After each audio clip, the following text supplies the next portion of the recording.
Bienvenidos a este emocionante video.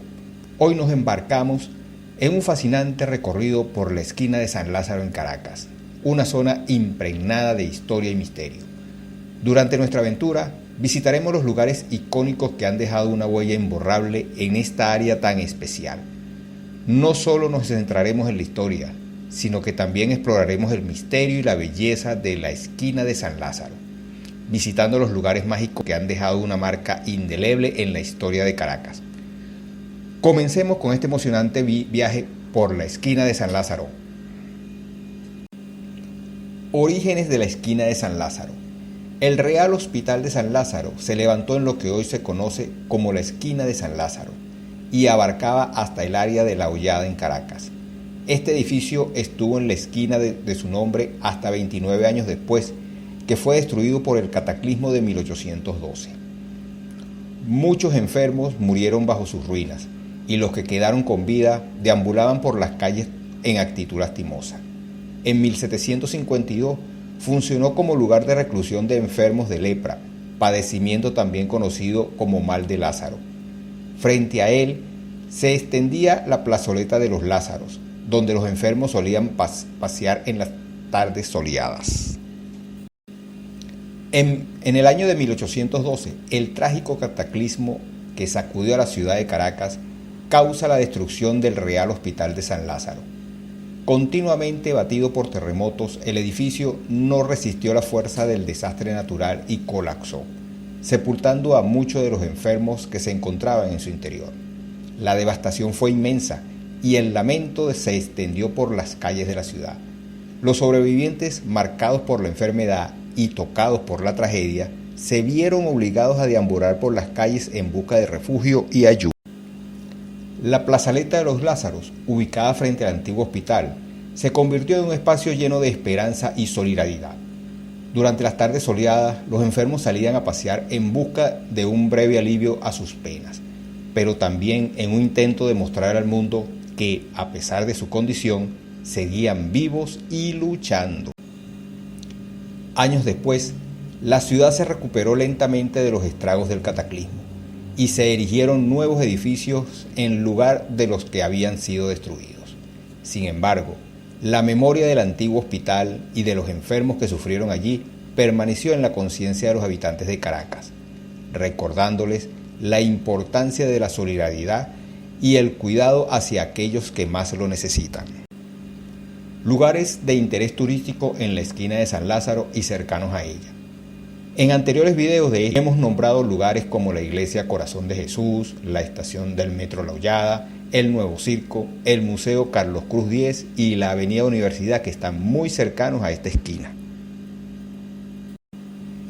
Quiero extenderme un poco más en un lugar que es un emblema de arquitectura y modernidad para su tiempo, como lo fue el Centro Simón Bolívar, y otro poco conocido pero muy transitado por quienes día a día caminan por el centro de la ciudad, como lo es el Pasaje Sim. El Centro Simón Bolívar, mejor conocido como las Torres del Silencio.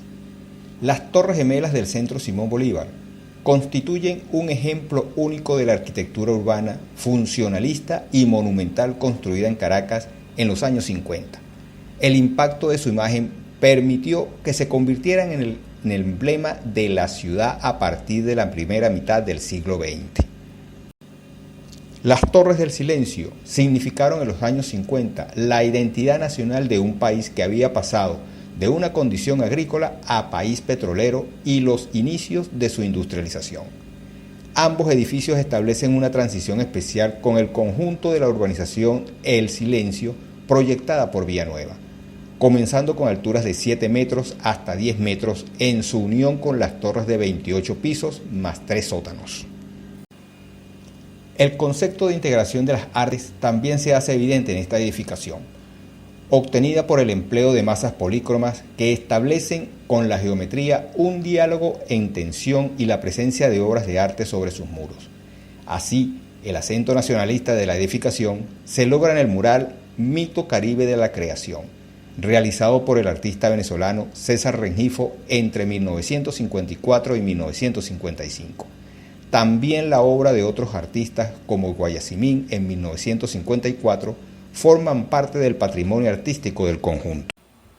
Luego de 2 años de su construcción, el Centro Simón Bolívar concluye los edificios Camejo sobre la avenida Este 6 y Cruz Verde sobre la avenida Este 8, proyectados por los arquitectos José Antonio Ron Pedrique, 1927-2001, promoción enero 1948, la primera promoción de egresados de la Escuela de Arquitectura de la Facultad de Ingeniería.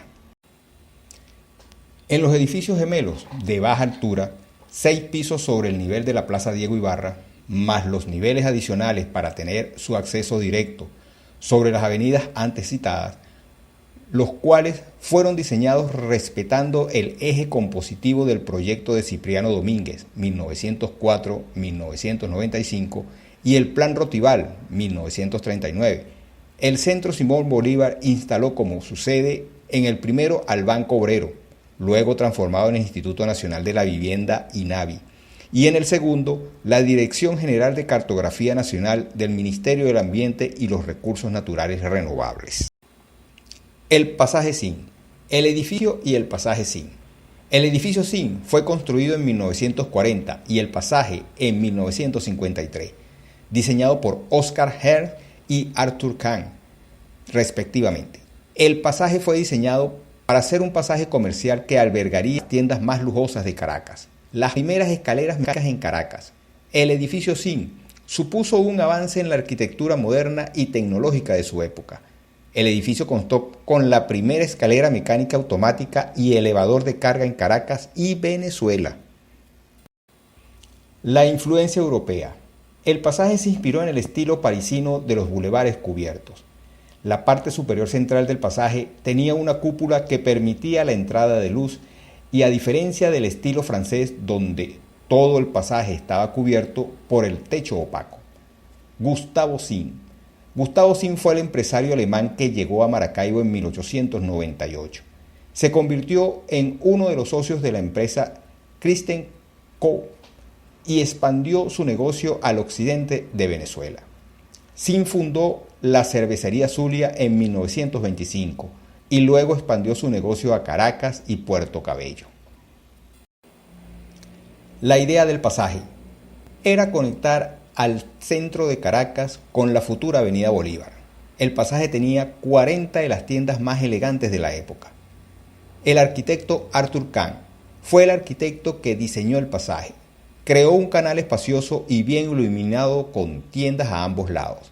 Se ingresaba al pasaje desde las esquinas de Sociedad y Traposo en el norte de la ciudad. El edificio Sinn hoy. El edificio y el pasaje Sinn siguen en pie hoy en día como testimonio de los avances tecnológicos y modernos de su época. Es un destino popular tanto para turistas como para lugareños.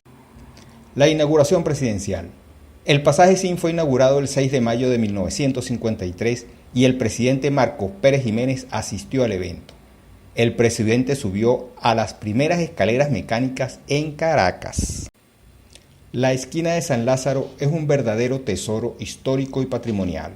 Las Torres del Silencio, los edificios Camejo y Cruz Verde y el pasaje Sinn son elementos icónicos que enriquecen su legado.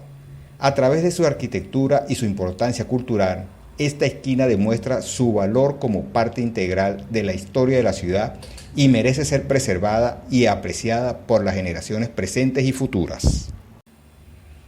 ¿Qué otros elementos históricos y patrimoniales de la esquina San Lázaro consideras que deberían ser destacados?